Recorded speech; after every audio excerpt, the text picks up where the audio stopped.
जो cancer patient अब जिनको होता है वो जो है थोड़ा रिलीफ होते हैं या कैसे होता है? आई थिंक वक्त बदला है और पहले से काफ़ी ज़्यादा फ़र्क आया है जब I think I will give it to both.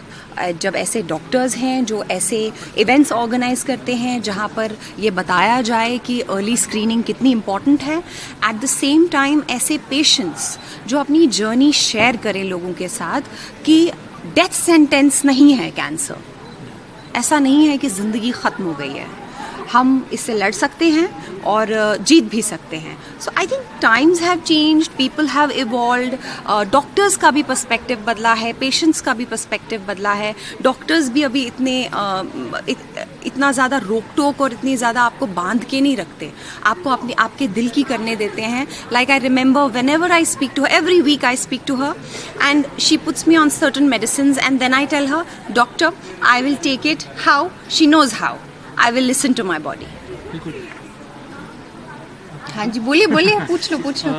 Ma'am आपसे जानना चाहेंगे कि हिना जी को हम सभी जानते हैं कि वो कितनी पावरफुल और स्ट्रॉन्ग वुमन है, बट जब वो एकदम क्रिटिकल कंडीशन में थी, जब वीक थी, तो आपने इन्हें कैसे स्ट्रॉन्ग बनाया और कैसे इन्हें मोटिवेट किया?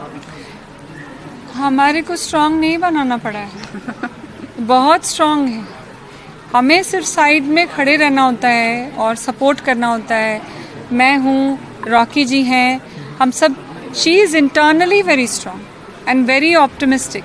और सिर्फ इतना ही नहीं, एक अंदर से विश्वास, और सब विश्वास वगैरह तो एक तरफ है, ये एक चॉइस जो वर्ड उन्होंने यूज़ किया ना, मैं बार बार उसको बोल रही हूँ, क्योंकि आप अपना जीवन कैसे जीते हैं वो एक तरह का चॉइस भी तो है ना। आप चूज़ करते हैं कि हम दृढ़ता से जिएंगे जीवन को। तो she has lived with confidence and she's continuing to live with confidence and a lot of bravery. Hina ji, जब आपका कैंसर का ट्रीटमेंट चल रहा था तब आपने शादी भी कर ली उसी में, तो आपको लगता है कि नहीं शादी के बाद लोग कहते हैं कि जिम्मेदारी रिस्पॉन्सिबिलिटी बढ़ जाती है, और मतलब कि आप कितना कैसे उस रिस्पॉन्सिबिलिटी को कैसे निभा पाई हैं, आप क्या कहेंगे उसके बारे में? नहीं, मेरे लिए कुछ चेंज नहीं हुआ है। Everything is same, everything is same amount of love, same amount of care, same amount of affection, and I am still treated like a princess. Nothing's changed. आपके So स्टार्टिंग एक्टिंग का दौर था आपका, लोग आपके फैंस थे, fans अब भी है, बट आपकी इस दौर के बाद आप इंस्पिरेशन बन गए लोगों की, जिस तरीके से आपने सर्वाइव किया। तो आप उस दौर के बारे में अगर कुछ बताना चाहो कि मैं उस दौर के बारे में तो काफ़ी कुछ बता चुकी हूँ, पर ये जो दौर इस वक्त यहाँ पर है ना, ये जो आज ये इतना खूबसूरत इवेंट ऑर्गेनाइज किया गया है जिसमें काफ़ी चीज़ें इन्वॉल्व है, आपकी अर्ली स्क्रीनिंग से लेकर ऐसी टेस्टिंग, जेनेटिक टेस्टिंग अब जो होती है वो कितनी इम्पॉर्टेंट है।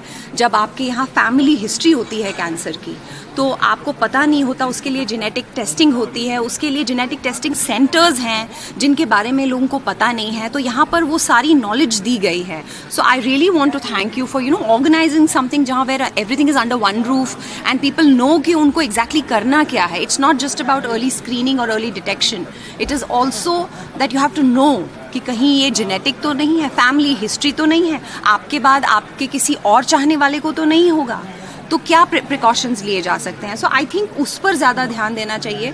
मेरी जर्नी मेरी थी, मैं अक्सर बात करूँगी, हमेशा बात करूँगी, पर मुझे ऐसा लगता है कि इन पॉइंट्स पे बहुत बात होनी चाहिए। यहाँ भी कुछ पेशेंट्स थे जिससे आप मिले जी, तो उनके साथ इंटरेक्शन कैसा था? बट और जिसे ये अभी भी मैं उन्हीं को देख रही हूँ। हाँ। और जिसे ये होता है, कहीं ना कहीं उनके मन में ये भी आ जाता है कि शायद वही मैंने कहा ना, डेथ सेंटेंस। जी, तो उनके लिए कोई अगर मैसेज और इनके साथ कोई इंटरेक्शन आपको? मुझे बहुत अच्छा लगा उनसे इंटरेक्ट। वो ऑलरेडी बहुत कॉन्फिडेंट है, मैं कोई नहीं होती हूँ किसी को कॉन्फिडेंस देने वाली, पर मुझे उनसे बात करके बहुत अच्छा लगा। मैं अपनी एनर्जी देने नहीं आई थी, मैं उनकी एनर्जी लेने गई। वाह, बहुत सुंदर बात कही। Thank you so much.